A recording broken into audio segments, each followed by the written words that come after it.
Example 6.19 கிரவுண்டில் ஒரு tower இருக்கு வேர்ட்டிக்கலாக. ஓகே, கிரவுண்ட் அதில் ஒரு டவர் வேர்ட்டிக்கலாக இருக்குது அப்படிங்கிறாங்க. 48 மீட்டர் அவே டவரோட ஃபுட்டில் இருந்து. ஓகே, அதில் ஒரு பாயிண்டை செலக்ட் பண்ணிப்போம். ஃப்ரம் யூர் பாயிண்ட் எலிவேஷன் அப்படின்னா கீழேருந்து மேலே பார்க்குறாங்க. எதை? டவரோட டாப்பை 30 டிகிரியில் 30 டிகிரி 48 மீட்டர் அவே. கேட்டது வந்து ஹைட் ஆஃப் தி டவர், டவரோட ஹைட் என்ன, இதுதான் கேட்குறாங்க. சரியா? இது ஏ, இது பி, இது சி. 30 டிகிரியோட ஆப்போசிட் சைடு தான் அந்த height of the tower. Opposite side. இந்த ஏபிங்கிறது அட்ஜசன்ட் சைடு. கேட்டது ஆப்போசிட் சைடு, கிவனில் வந்து அட்ஜசன்ட் சைடு. அப்போ நம்ம டேன் தீட்டா தான் யூஸ் பண்ண போகிறோம்.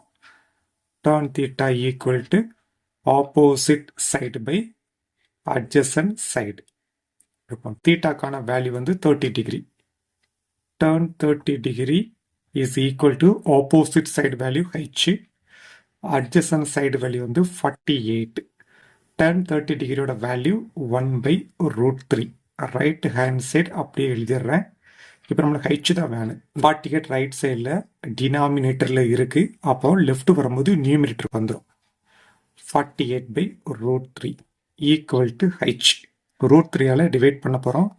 பட் இது இர்ரேஷனல் நம்பரில் அதை ரேஷனல் நம்பராக கன்வெர்ட் பண்ணுறதுக்கு √3யோட கான்ஜுகேட்டால் மேலையும் கீழையும் மல்டிப்ளை பண்ணிடுவோம். இப்போ நியூமினேட்டரில் இருக்கிறது 48√3 பை √3யும் √3 மல்டிப்ளை பண்ண ஜஸ்ட் 3 தான். இப்போ 3யை வச்சு 48 டிவைட் பண்ணிடும். ஒரு 3 பேலன்ஸ் ஒரு 1 இருக்கும். 6 3s are 18. அப்போ height of the tower 16√3 metre.